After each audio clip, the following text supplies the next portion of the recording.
Chief minister Telangana ए Revanth Reddy secretariat में 42% BC reservation bill व दीगर कई अहम उमूर पर रियासती काबीना व अहम ऑफिशल्स के हमरा जायज़ इजलास मुनक़िद किया। इजलास के दौरान मुख्तलिफ अहम इशूज़ पर गौर ख़ौस तबादला ख़याल मुशावरत की गई, अहम फैसले लिए गए। इजलास तकरीबन 5 घंटों तक जारी रहा। इस बात का फ़ैसला लिया गया कि इस सिलसिले में वज़ीर आज़म व सदर जमहूरिया हिंद से मुलाकात की जाए।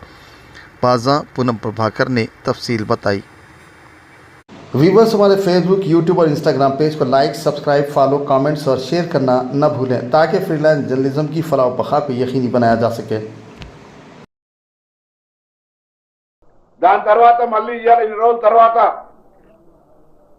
మనకు ఒక అవకాశం వస్తుంది అని అందరూ కూడా తెలంగాణ ఏర్పడ్డ తర్వాత బలహీన వర్గాలు తెలంగాణ ఏర్పాటుకు ఉద్దేశమో 90% పైన ఉన్న ఎస్సీ ఎస్టీ బీసీ మైనార్టీలకు సంబంధించిన స్ట్రేట్ గా ఉన్నటువంటి తెలంగాణలో వారికి న్యాయం జరపాలనే ఈ ప్రక్రియలో రాజకీయ పార్టీలు అసహ్యకంగా వ్యవహరిస్తా ఉన్నాయి, నిజాయితీగా ఉండలేవు। శాసనసభలో బిల్లుల మద్దతు చెప్పిర్రు, ఢిల్లీకి వచ్చినప్పటికీ మోకాలటం పెడుతున్నారు, కడుపుల కత్తులు పెట్టుకొని అలుముకొని చంపాలని ప్రయత్నం చేస్తున్నారు, రాజకీయంగా బదనాం చేసే ప్రయత్నం చేస్తారు।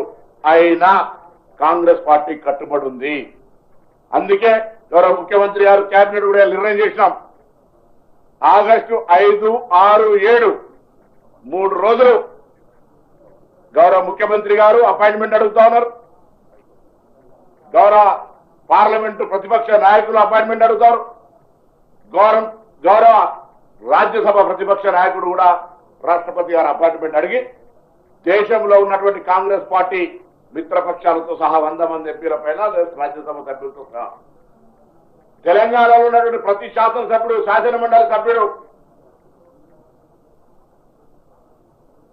ఎంపీలు, మంత్రులందరం కూడా 5, 6, 7 ఢిల్లీకి వెళ్తా ఉన్నాం।